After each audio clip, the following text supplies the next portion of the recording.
on Badwam wo Adom TV so. Meeting the akwasi insiana sekese elkoma akudi makomfo. Eric say this order akudi munsem ebre no achi enakwa iferenti. Yere ahonsepe dwumedie ebre sister Sunday. And so ebe ye guy bi e de ema no achi ne de efisem dwumedie eto so frisabre kopinse no nkro ebebo eye mpensenpensen. Ba bedi komo de afa Ghana nkan kone mpuntuo ne nchechire ne yedie ehwoman daache etesei enu ntina no pay yesi enkunyam fada sekese enkoma Hepa Plus mixture. Hepa Plus mixture. Oka edi papa ebeboa etu entidia de ase edi amawa. Eye Hepa Plus mixture. Adeba ko mkra yese eboa ma immune system no ahoden ebem. Etu bi onum Hepa Plus mixture bi agitum se yade de eba entimi ne so enkunim eda. Ghana ba bi eton edobia no okwa onsa ebeka bi ato sanso na Franco Trading Enterprise. Fon papa efie ene honum okafo ya ne bo ewo fom. Fon eye papa fon ebeche ede amawo say ye air condition say ye fridge say ye TV say the freezer bi ede siesie de madam ya kono ye fe bia de odo ne echere Franco Trading Enterprise ko batabako ewo enkran ebi nso okumasa asebeka bi enso ewo ehonum Kel Chaco toothpaste ya pause mas nye fita no wonum national sin enhyen embright emobi on sampa watwusin eye Kel Chaco toothpaste na abehia ye de bidi anka de tene ye de etubo de tiresom etwi ese bi nene ye de ayenti ahode na ewom no saa ahode dada na enada so ewom pebi to man ba bi eton ye duro bi ye de po yesin bi akwa onsa ebeka bi atosanso na city blood tonic enu mojeduro bi akeke ne wom no mojeduro ye beboa amani padua ahyema na be ye okama na sabio ema anye kese emroso onkoda emroso mojeduro beboa mampo kala atoso eye city blood tonic o man ba bi eton do bia no okwa onsa ebeka bi atonyi be na so yasene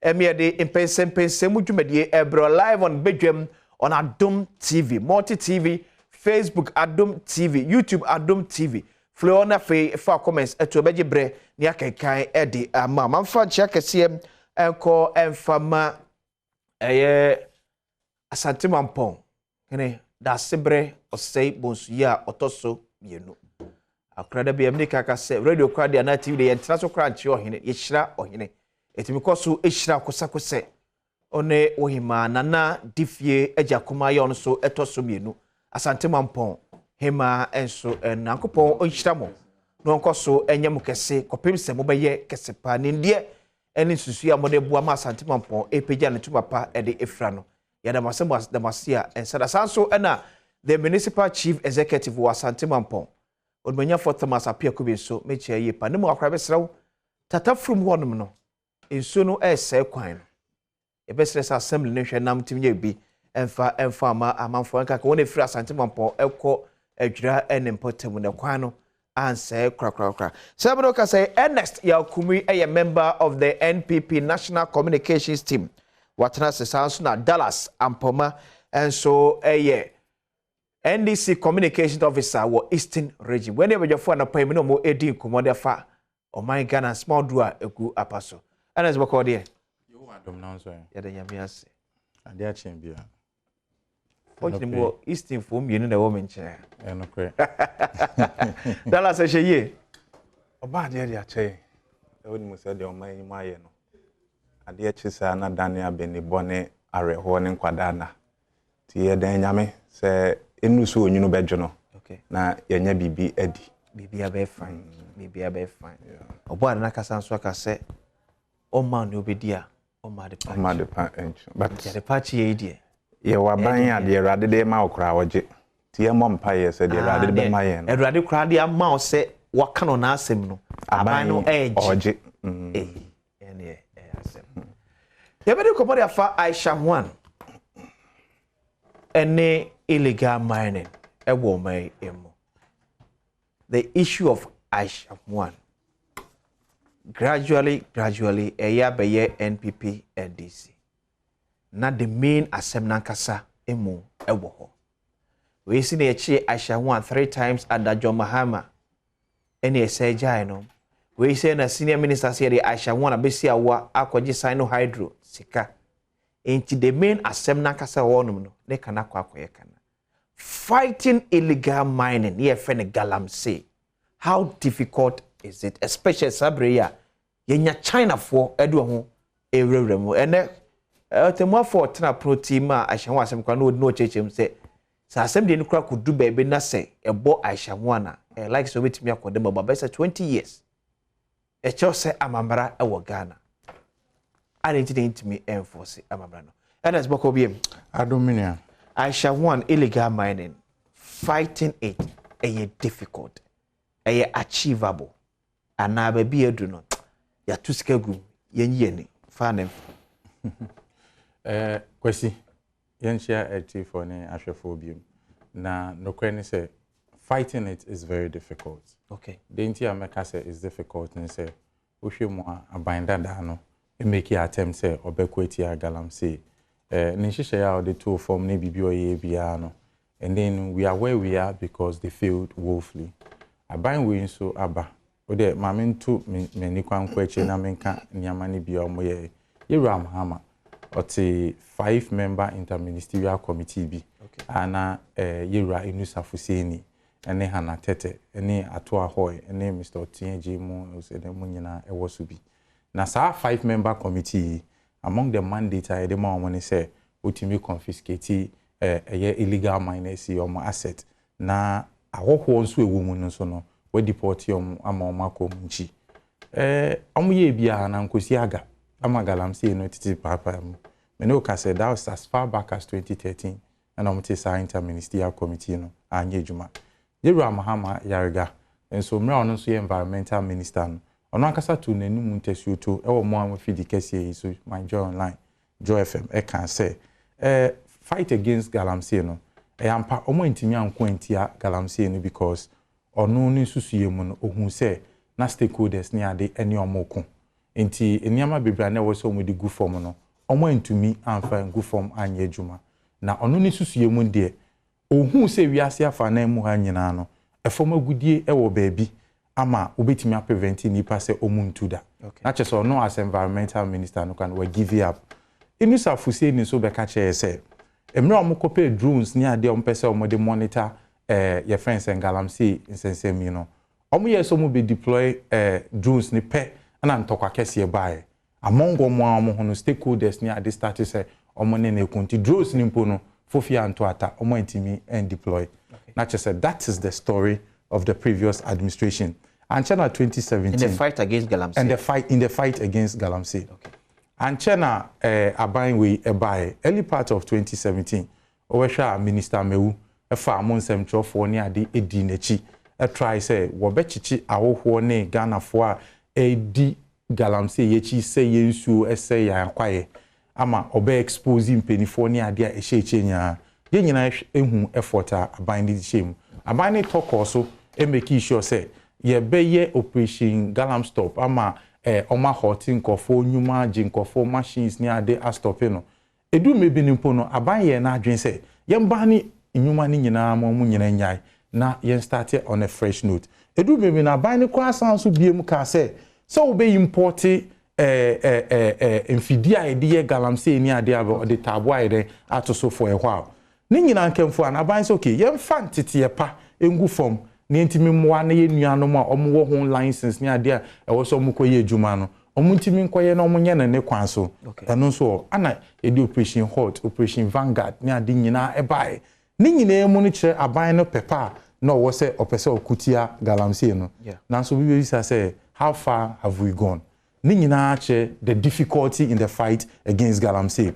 It is so obi tinche na okache say ahungu so a enya ahungu so mame ntu mani so nko echi kakra na menche o de esi o aman ahodo so a omo so omo try some bekweti Galamsey so hwe South Africa the recent report abetudwa in 2021 alone enipa mako 3000 and any police for the CNE wo illegal mining ho de omo fe ne zama wo wonom no de CNE poto chese omo mpese ombeti ase kwa eno che say enya hogun e baby a because it has to do with human survival eye nipa no na no duane eye nipa no e ho noti na de o de born na brabo no eti when you are fighting it I believe say from the various governments abaya bakoni ade wo hwe measures o ma try the way I say ye ni omudi sie ni e kate o mo fa enkate no I feel say maybe it's about time we look at the licensing regime.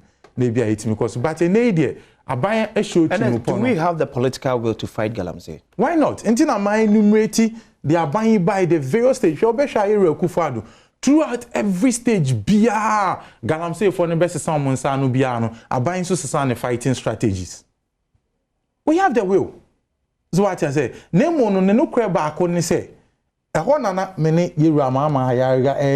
say you cannot have say obetimenya resources say for no aka say enipa no mo muntu. Tu ne de I was so timi mo mutu Nemo no e kwan na was so mo fasutu no and I was say every now and then no streamlining the proper now unsati utiminya the proper control. Now man no ko tu we have politicians who are to take final decisions on issues of this nature. Mention as being involved, how do you curb it? Minya, she Kroma say, the BNY beba yembo politicians din ewom. And the truth of the matter and say, politician, whether in power, whether in opposition, you will some level of power. Sure. So as an answer some level of control. Yeah. Minya the last year, be your opposition member. Now so now for 4 or certain places Ebia say enine kobase ohia certain favors are obetimi o makasa and sabeka. So it is not sometimes a camp politician and office ebia the government in power. But the truth of the matter is yes, some politicians are involved, media personnel are involved, a soldier for a police for him for all manner of people are involved in this fight. So I didn't say politicians per se and madam but the expanse the backstops.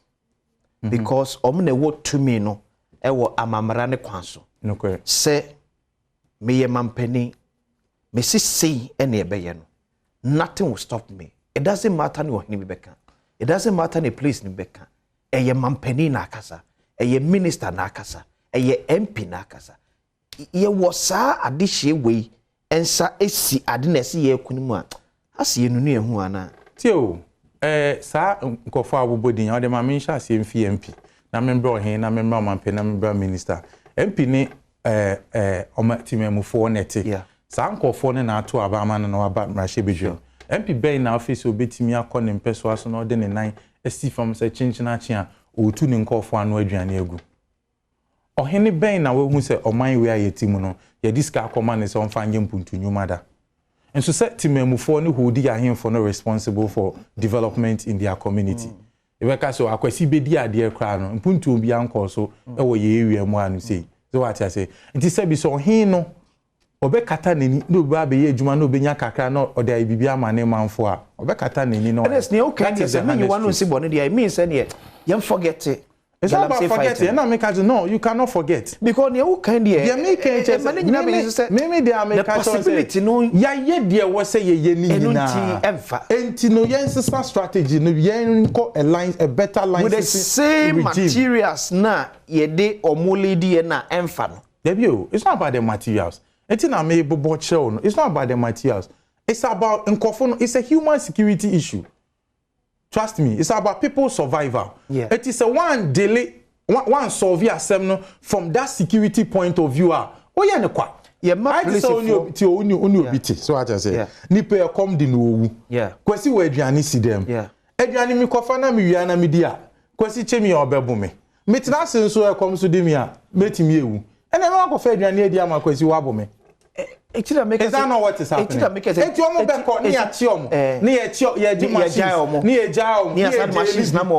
Those things you will keep doing because it is a human security issue. It is survival. Strategy for serving as minister for 5 years. No. But no one challenge on your feet. My colleagues strategy. I don't know on your feet community no. Says you can. You're pumping over $400 million good in a fight against Galamsey. And you know the difficulty. And my the difficulty. Strategy baby no. In some of my from President Mahama ABC ne. So at ABC Rekufado. The own person say Yaman Penifon did not have intention to fight Galamsey. Even MPP 2016 a year ban. I'm not for say Yaman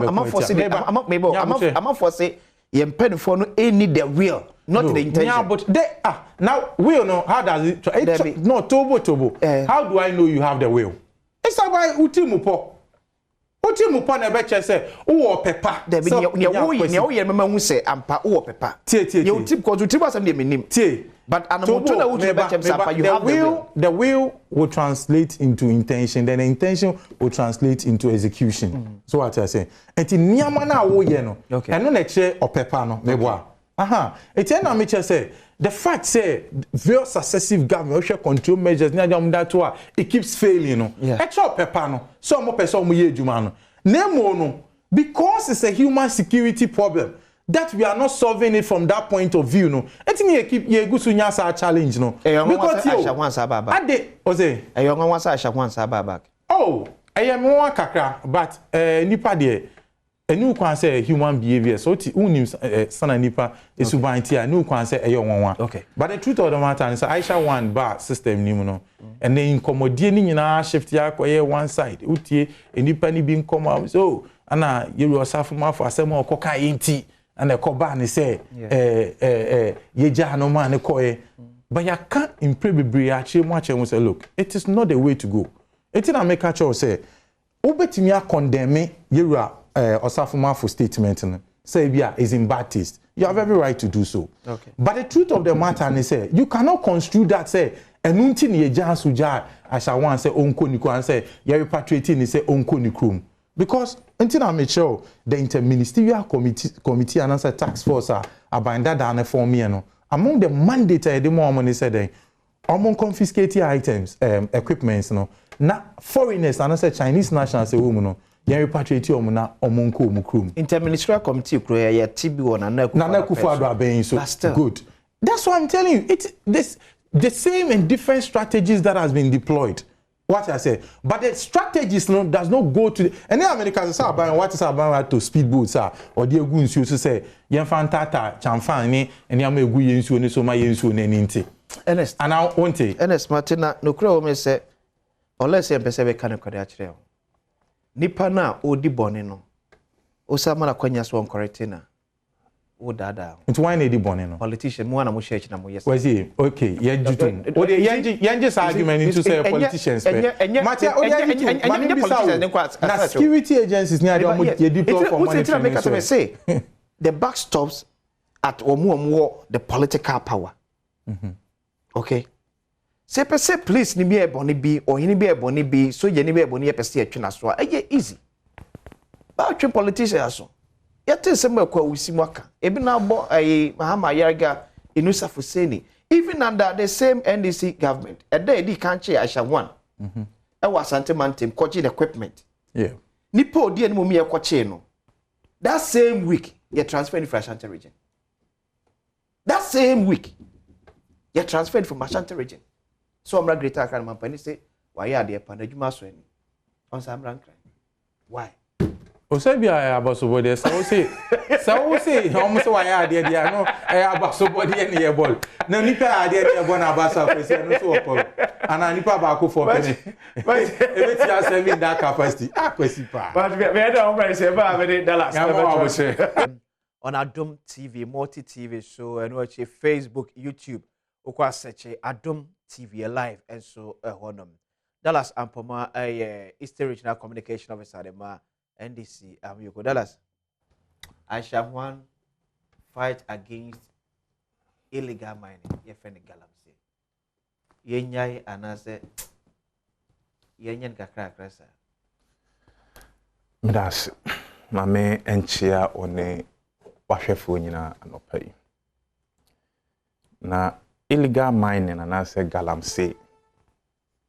ya maame ana ya nana bi a wo hwe obebi sa say na no kra din ade e forma gudie a yetu no kwan bone eso e ho asem na ye kana no pay na His Excellency John Dramani Mahama ban abreso no ohun se Nyankopon na de agudie no ahye fom odi amayen se yemfa kan ya abrabo ne ho se be ya abrabo no ebe koyie na kwan ya ebe fa so etu no no e wose yetu no kwan paso a yense yensase ene yensu na omanfo bi mo ahyase a ono essay sensuo essay yensase ye nyina nso nimu se abodie mu nyansapefo ma yete ase said da ye be sorry a yesi edua baako aka wiase nyina awu no the last person on earth atoso be hwere ne nkwa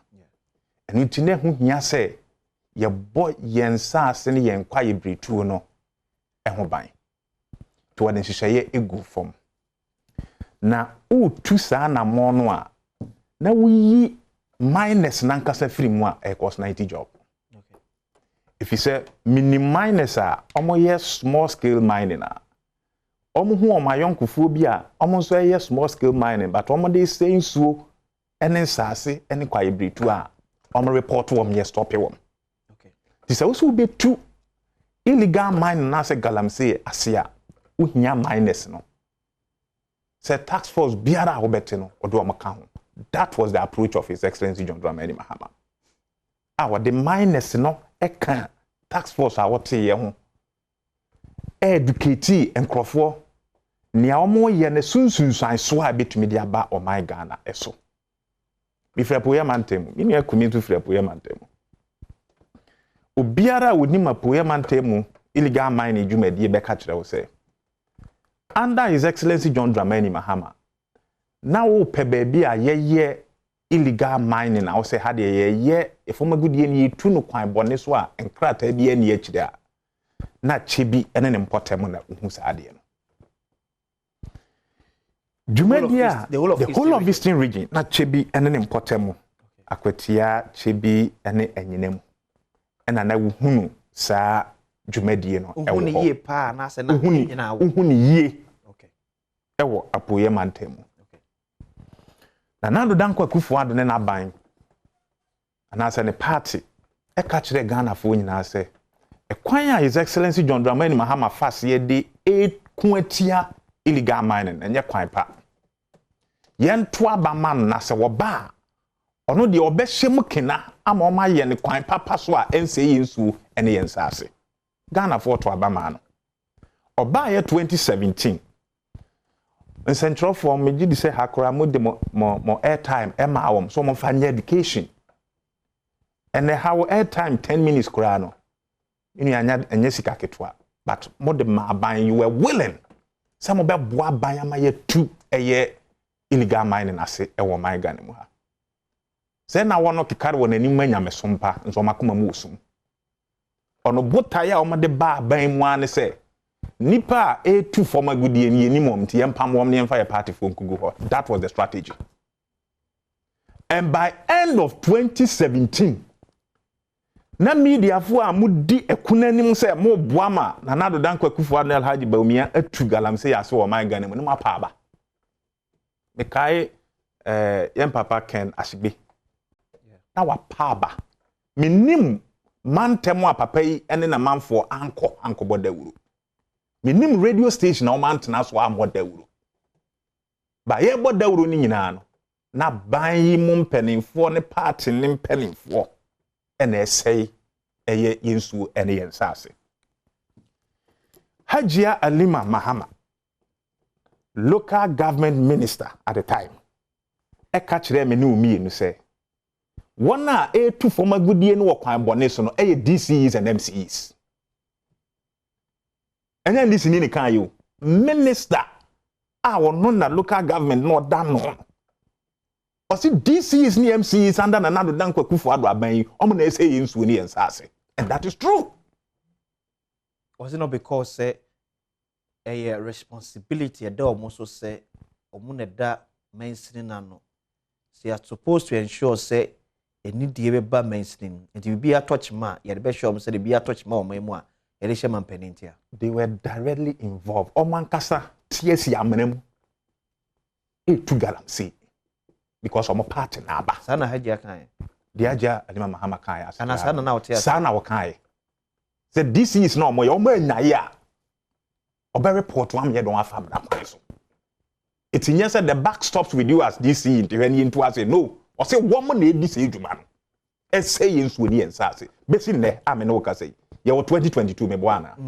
When hunu DC and MC bi e ni gina amara no say wakwa ko tu forma gudi ame akire no anda na nado dan kwaku fado abayi e na famla kwan so ana no ewi na haje ni adanse bia o wadanse die en me mitina hai minim MPP party mpanimfo apoya mantemu o ma say nsase ne yensu me di kan me ka kire wo se na saa de we ewo chebi akwatia ene enyinem but na me ne wo ka sei kwawu enclave nanka obi anhu galamsey wo ho no kone ko he adia to say members of parliament and see amnem say yensu ne yensase omo begina TV ni radio so a no omo boda wuru say ye kutia illegal mine but wo mo na edi say edwuma no e wo fom omo te tax force bebrebe excavators omo jeje ye no me ni e ko he 500 of them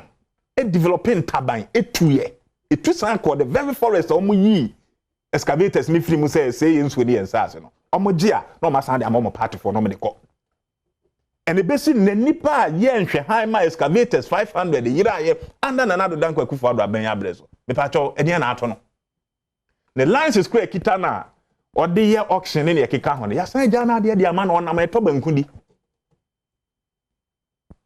ye hu video tape between Ekwawusi and the Lands and Natural Resources Minister. What says a party here she can't giant same so in Sase.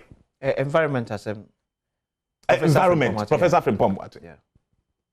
Giant same so in Sase. No. Besine, and then ye found. I reho semni say.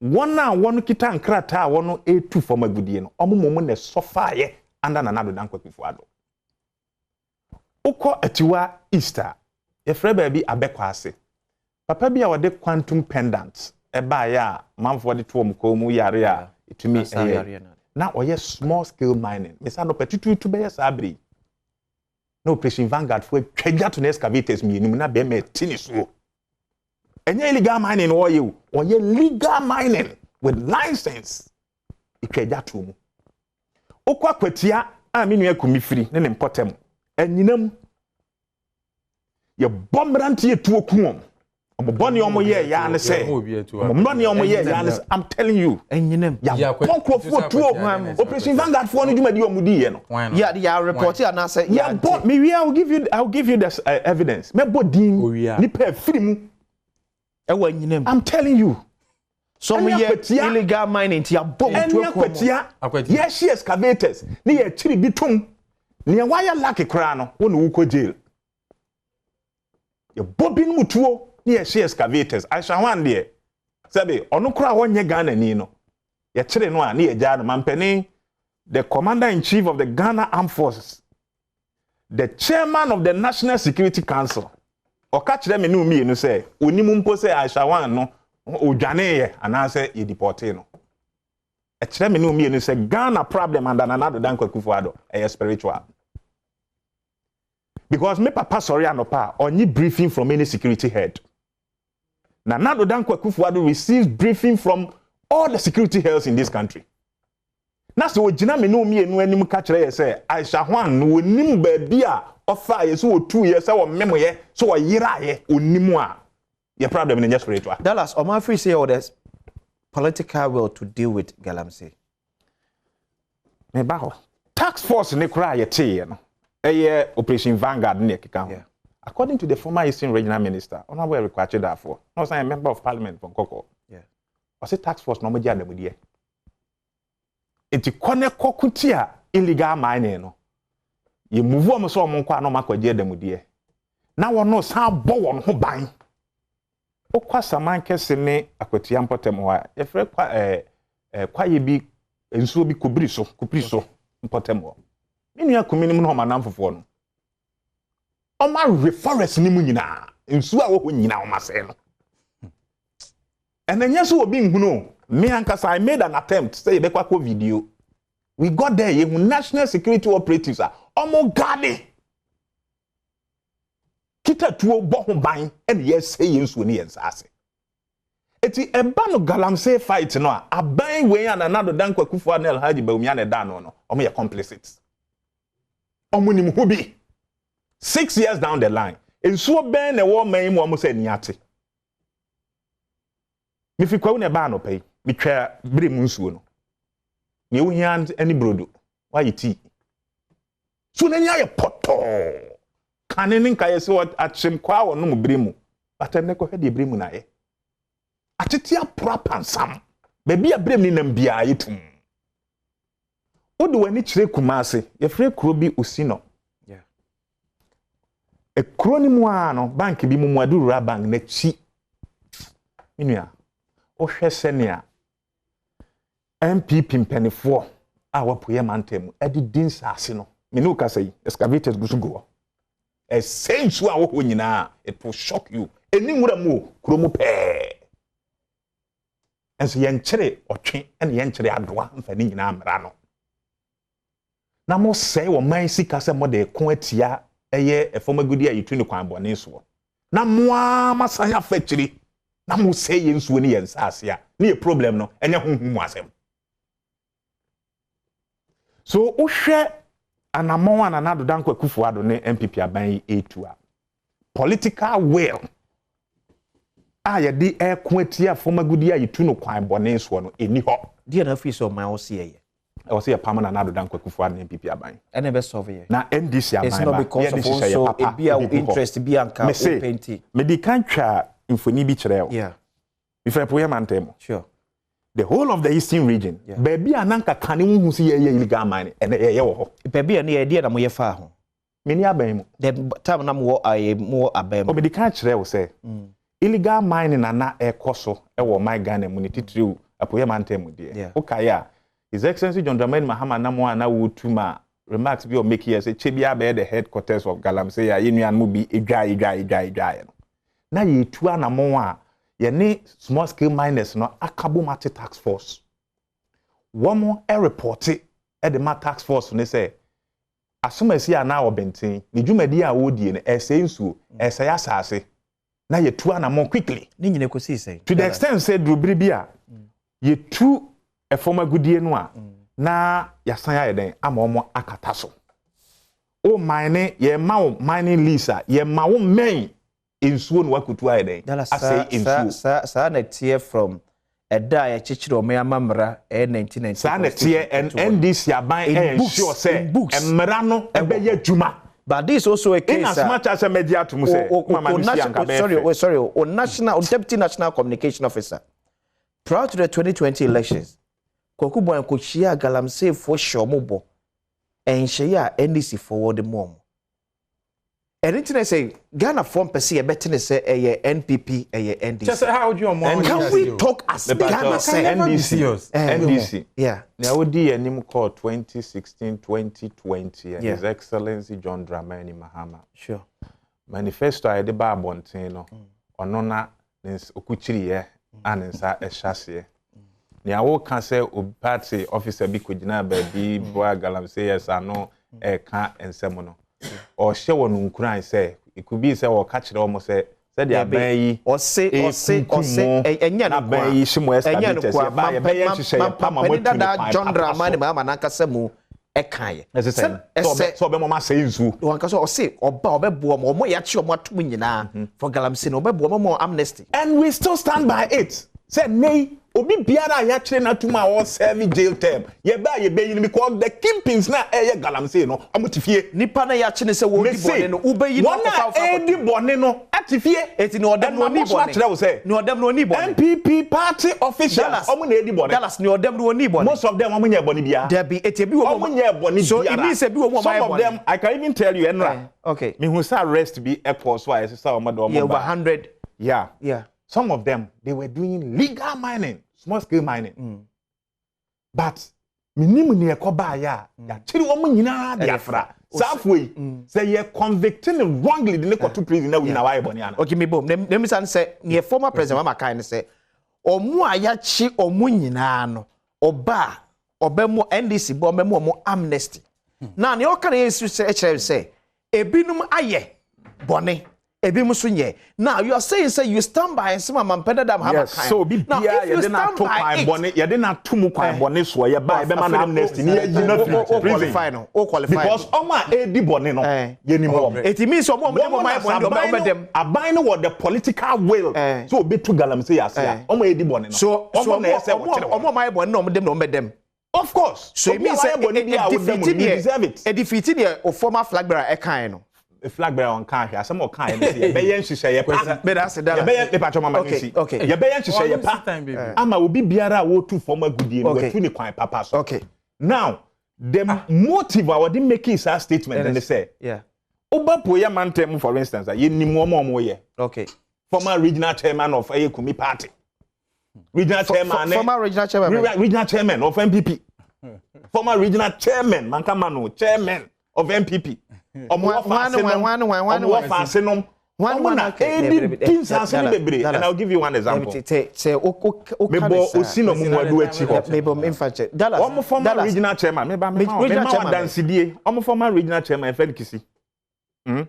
No fashion, friend Robert, who drew senior children head your wire, but Timmy swam on my Ghana. Ugusuna Poy and into. But I said, now, because man who calls walk fat. Zanzamane back work with the actually not to please. Ernest, yeah. Oh, say, Mini Cassania, my Wusumitisa. Oh, there was so okay. So what I say. Na, and no, one she ya, na, and yet patriotism the womb one. Then you'll be tempted to say, or Canadian Kienjimu. Now, my jam with that. Oh, Metania, my dear, so, because the unseriousness.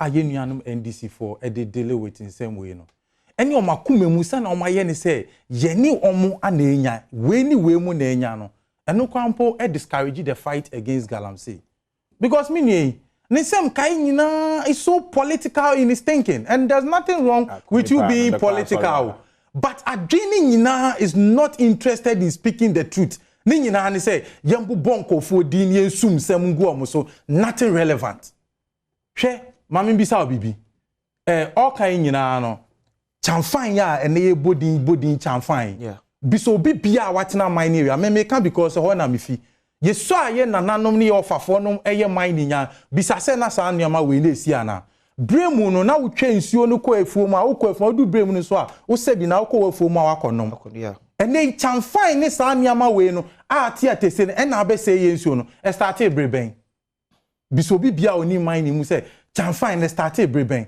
Started under the irresponsible watch. Ana me pese ye be chiche mu ni ache we anyway. Etina me earlier presentation me told me bo na me papa and say minimum. But pese ye tumbre ni ache se be chese. Because I said proud to 2009. Now te Chanfine say bi organa. Chanfine say nyina we omedi di hrodo any om greediness to finance their and om cost sa Chinese for begu memu am start say om use Chanfine wo nsuo ni so.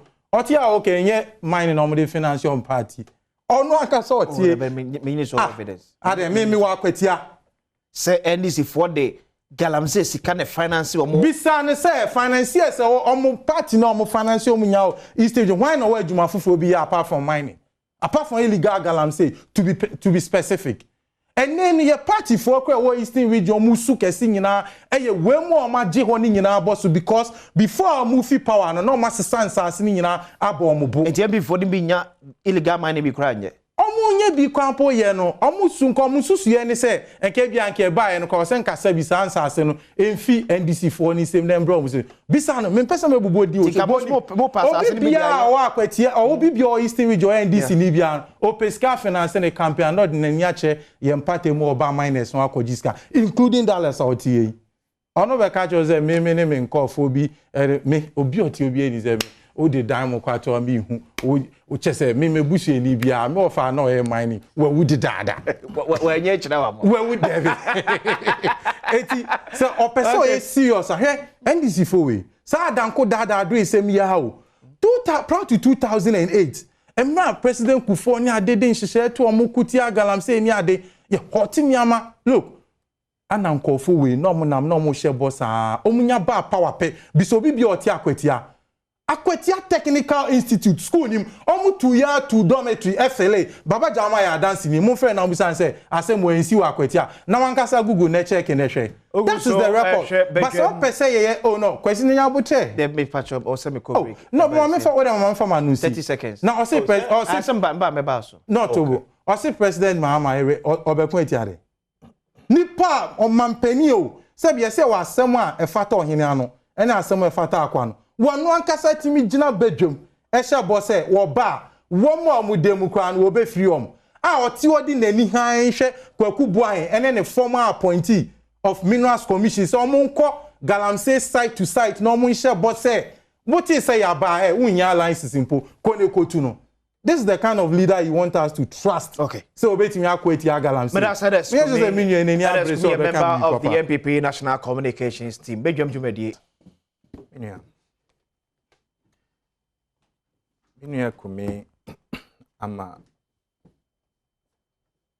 mera ho ewi a mebisa na sorry a okọ efise ye ka galamsey ekono a ono de minimu se wona abobo ano pa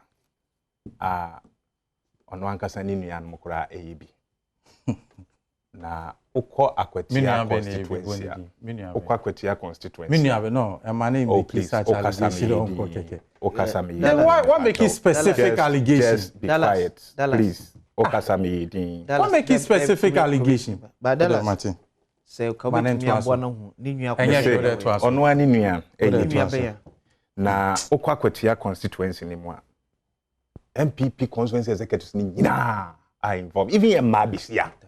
I am telling you, take it from me. Even Mabisia are involved.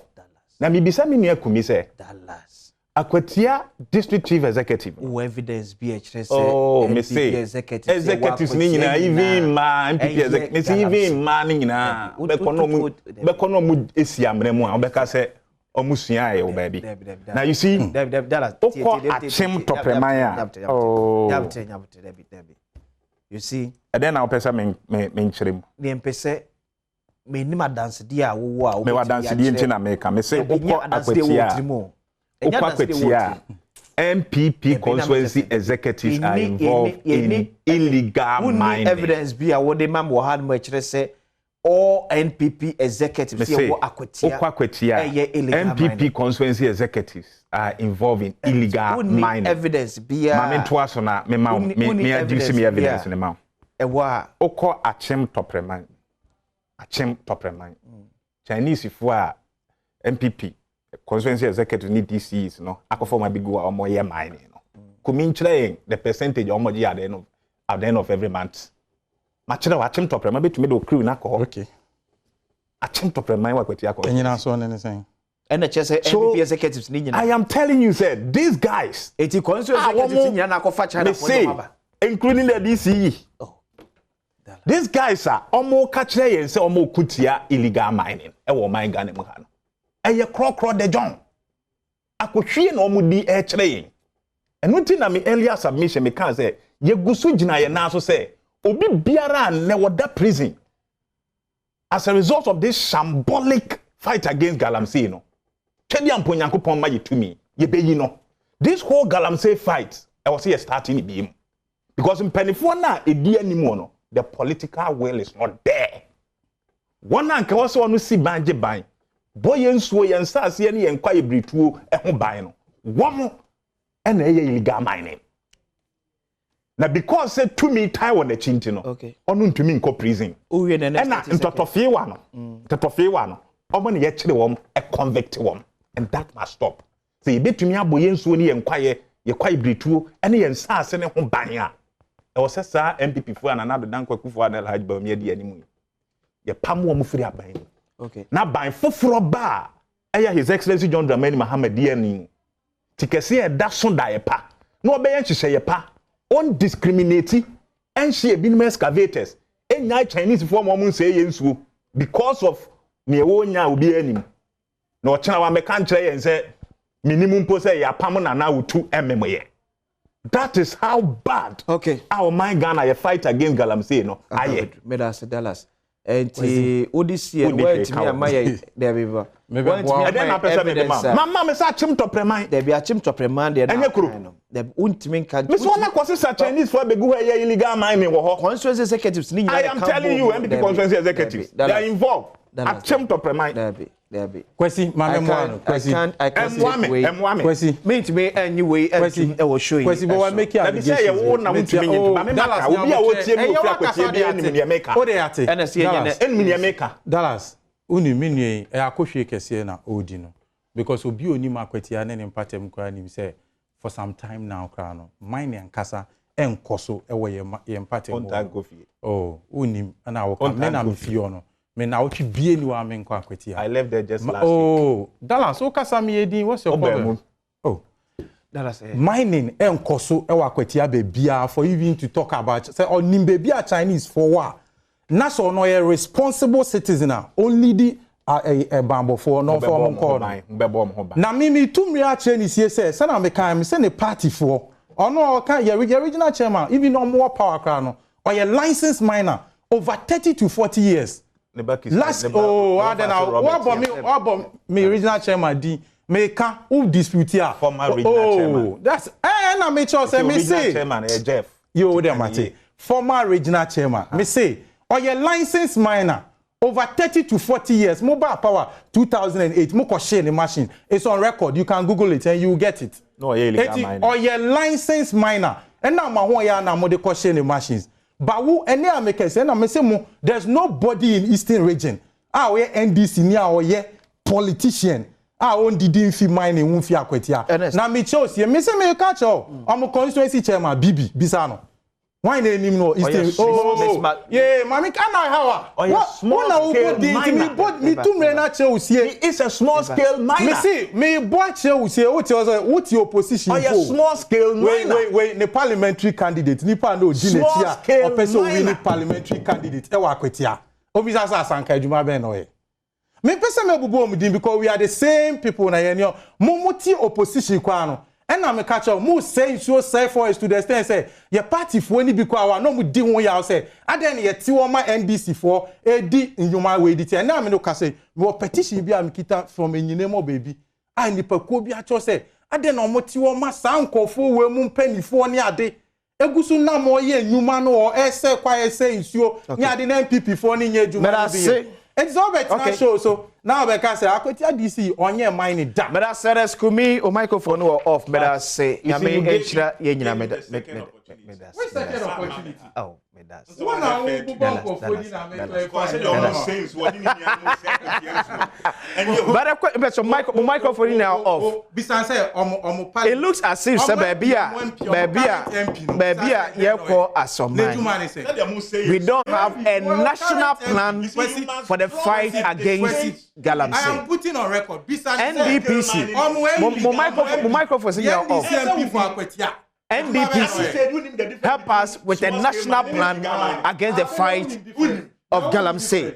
Manfa ensemfa happy birthday enkoma Mame Saka ene o birthday wo North Kareshi. Me pene nyame enhira no nyo kese. Kopem se obeye kese. Pabusuafo nyina se nyame enhira no nyo kese. Me de akwasi inside ase kese enkoma production team wo ba Kofi Ampadu Dominic Esi yeboa. Da chehine sanso na eresi anaman. Technical crew nyina so me da mo nyina mase. Yakobo ya admo Monday o mahine everybody ahia background.